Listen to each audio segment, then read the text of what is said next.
Assalamualaikum warahmatullahi wabarakatuh. Seperti yang anda sedia maklum yang harga barang komputer sangat-sangat mahal sekarang. Kalau dulu dengan bajet RM2,000 Malaysia, kita dah boleh dapat satu gaming PC yang mantap. Tapi sekarang dia punya harga tu dah hampir RM3,000 Malaysia. Jadi saya fikir why not saya kongsikan dengan anda setup gaming PC budget yang boleh main game dengan decent. Cuma, to be honest dengan anda, apa yang saya kongsikan dengan anda dalam video kali ini mungkin menyebabkan harga dia lebih dari RM3,000 Malaysia disebabkan video ni disponsor oleh A-Data XPG. Mereka minta saya perkenalkan mereka punya SSD iaitu A-Data Legend 710 1TB. Kemudian mereka minta saya tunjuk kepada anda XPG Spectrix D35G 32GB. So, disebabkan kapasiti untuk RAM dan juga SSD ni besar, maka harga untuk gaming setup saya ni melebihi RM3,000 Malaysia. Kalau anda nak below than 3,000, boleh, tak ada masalah. Anda boleh follow prosesor yang saya guna, graphic card yang saya guna. Tapi untuk RAM dan juga SSD tu anda kena kecilkan sikit dia punya kapasiti. Tanpa berlengah lagi, anda bersama saya Ashraf Jeffrey dalam channel YouTube Mona Lisa. Kalau anda belum tekan butang subscribe, pastikan anda tekan butang subscribe dan juga butang loceng yang ada dekat tepi dia. Kita mulakan dahulu dengan prosesor, which is untuk setup gaming PC budget 2026 Julai ni, kita kena pakai AMD juga. Dalam kes kali ni, saya akan guna AMD Ryzen 5 5500. Prosesor ni kalau kita tengok dia punya detail tu, dia datang dengan 6 core 12 threads dan dia punya maximum speed adalah 4.2 GHz. Dia punya base clock tu 3.6 GHz, which is antara yang laju juga. So untuk prosesor ni kita akan pair dengan motherboard dari Gigabyte iaitu A520M KV2. Sedikit tentang motherboard ni, dia punya soket berada dekat tengah-tengah, datang dengan 2 slot RAM yang support speed sampai 3200 MHz, just nice dengan kita punya video kali ni. Lepas tu anda tengok di bahagian kanan ni tak ada header untuk USB-C from panel case. Lepas tu ada satu port USB-A 2.0. Untuk graphic card ada satu, lepas tu ada lagi PCIe. Kalau anda nak cucuk Wi-Fi card dekat sini, datang dengan 2 port USB-A 2.0, 4 port USB-A 3.0, which is bagi saya just nice lah untuk kegunaan basic atau game semata-mata. Lepas tu untuk pasang kita punya prosesor ni, anda perhatikan di bahagian bawah kiri ada indikator yang berwarna keemasan. Kita lagakan dekat dia punya soket ni. Actually dekat soket ni pun anda boleh nampak ada satu indikator ni. Just lagakan, lepas tu tekan sikit-sikit. Jangan tekan banyak-banyak, bimbang dia punya kaki tu rosak kan. Lepas tu kita tekan macam ni. Then settle untuk prosesor. Untuk cooler kita akan pakai AMD stock cooler je. Yang ni memang dah datang dengan prosesor, jadi jimat duit sikit lah. Dia punya performance pun bukan teruk. Untuk Ryzen 5 5500 macam kita guna dalam video kali ni, just nice. Anda guna untuk game pun dia dapat cover, dia dapat tekan suhu tak lebih dari 80 darjah. So cara pasang dia mudah saja. First kali anda kena buka dia punya tapak warna hitam ni, dan kita guna dia punya base besi.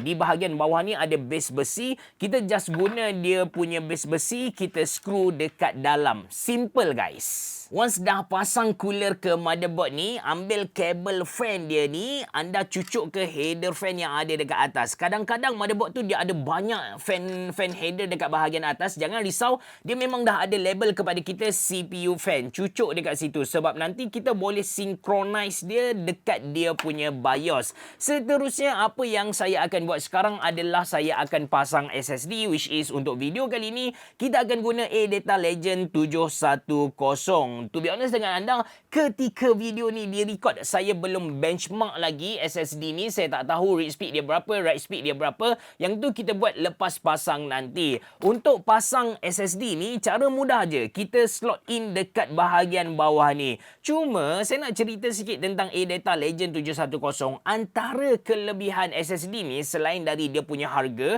adalah dia dah datang dengan heatsink. Anda boleh tengok di bahagian atas, ini adalah dia punya heatsink. Anda boleh cabut kalau tak nak guna. But tujuan heatsink ni adalah untuk serap haba yang dibebaskan oleh dia punya board di bahagian belakang ni.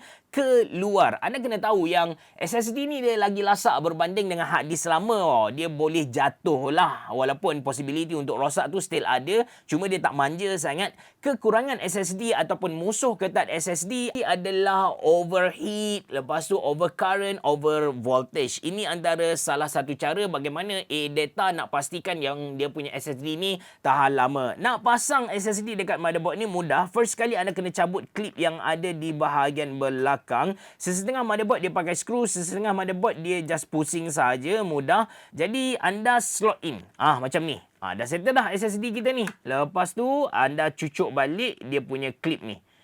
Cucuk balik dia punya klip. Dekat motherboard ni yang paling fancy sekarang adalah SSD ni lah, warna biru dengan gold gitu. Yang lain semua warna hitam. Basically untuk kita punya cooler, untuk kita punya processor, untuk kita punya storage dah settle. Saya akan letak tepi kejap benda ni. Kita akan fokus kepada kita punya case, kita punya power supply dan kita punya graphic card. Seterusnya barulah saya buat performance test, tunjuk kepada anda performance processor macam mana, storage macam mana, and of course performance gaming yang berkait dengan graphic card tu. Untuk power supply, saya guna Deepcool PF700X. Dia 700 watt. Lepas tu dia dah dapat sertifikat. Dia dapat 80 plus bronze. Dia pakai Taiwanese Japanese capacitor, jadi tahan. Lepas tu direct sleeve cable datang dengan 3 tahun warranty. So ini adalah modular power supply. Kabel semua dah bertangkup dekat dia. Katakan anda nak jimat. Actually dekat sini anda boleh jimat sikit. Anda boleh ambil power supply yang dia punya wattage tu lagi kecil. Macam contoh 600 watt. Or even untuk kita punya setup kali ni,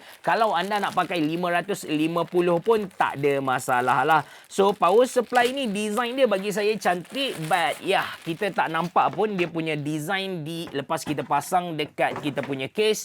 Anda boleh tengok dia punya jendela ni cantik cara dia bagi kepada kita di bahagian belakang, dan ini di bahagian tepi dia. Ini data-data dia in case anda ni orang yang teknikal lah. Kabel semua dah bertangkup. Cuma kabel yang dia bagi kepada kita ni jenis halus-halus, senanglah untuk kita buat kabel management. Dan untuk case kali ni, saya guna Techwear Neo M3.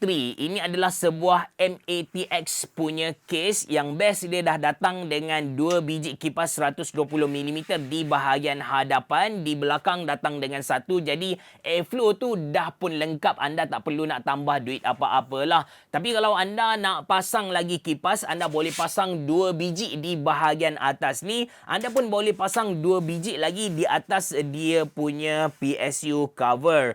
Dia punya space tu saya boleh kata nice juga. Dia punya case ni agak lebar tapi dalam masa sama dia kecil. Build quality so-so sahaja. Bahagian hadapan dia pakai mesh, jadi senang cuci kalau ada debu di bahagian hadapan. Input output connection semua berada di bahagian atas. Dia datang dengan satu power button, reset button, audio jack dan 2 USB-A 2 USB-A, satu 2.0 dan satu 3.0. First kali apa yang kita kena buat dekat case ni adalah kita kena pasang bising-bising.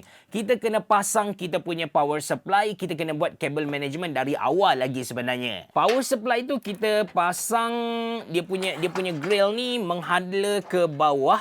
Sebab nak pastikan udara boleh keluar masuk kan. Lepas tu anda ambil kabel CPU. Dia dah label kepada kita, jangan risau. So ini adalah kabel CPU. Kita kena masukkan di bahagian atas ni.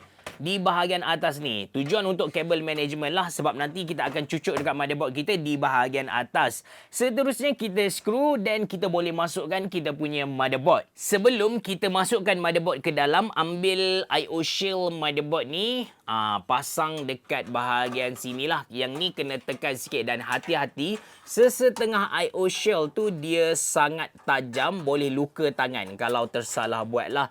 So, kita tekan, kasih lekat. Okey, motherboard ni sebelum saya screw, saya akan pasang dulu kabel CPU yang kita dah tarik tadi lah.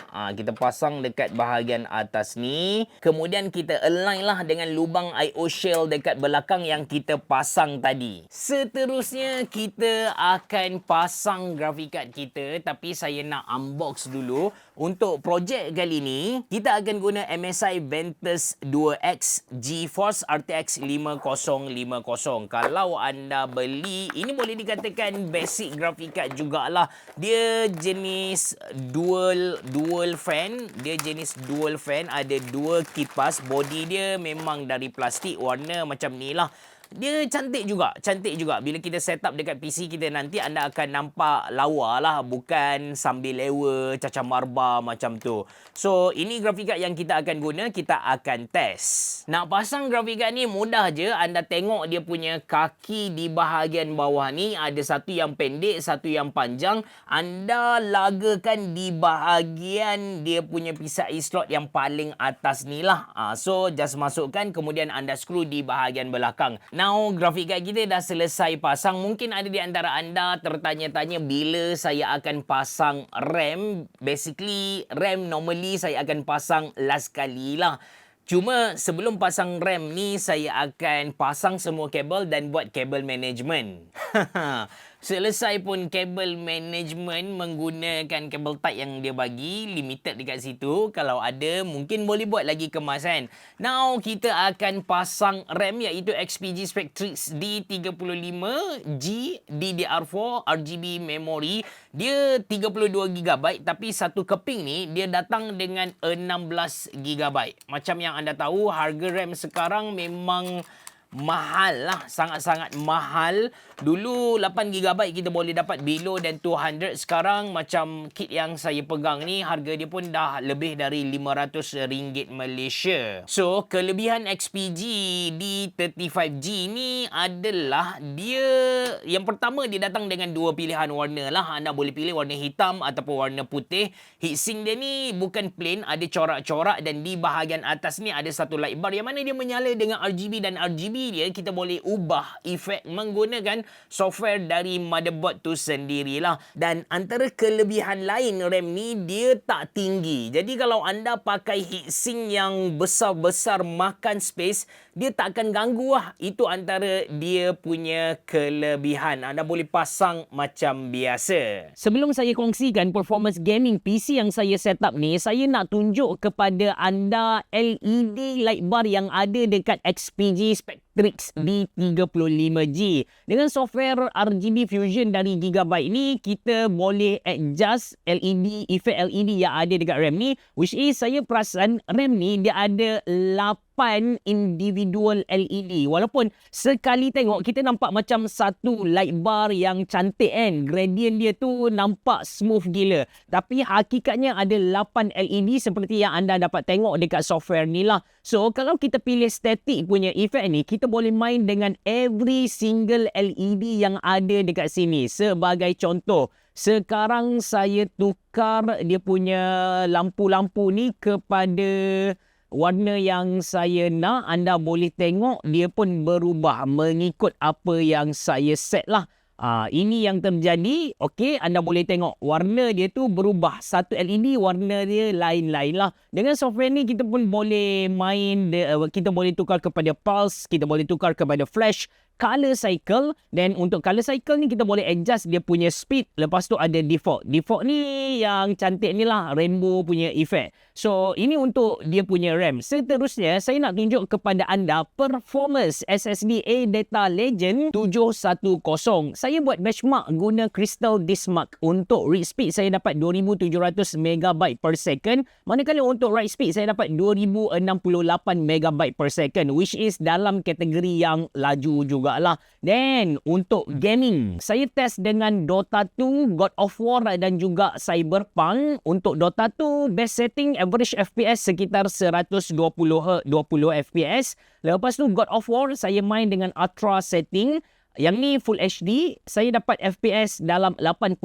macam tu. Dan Cyberpunk ada dua setting yang saya cuba. Kalau saya pilih ultra setting dengan DLSS, lepas tu multi-frame generation, saya dapat dalam 210 FPS. Kalau saya pilih RTX on, lepas tu multi-frame generation, saya dapat dalam 155 FPS.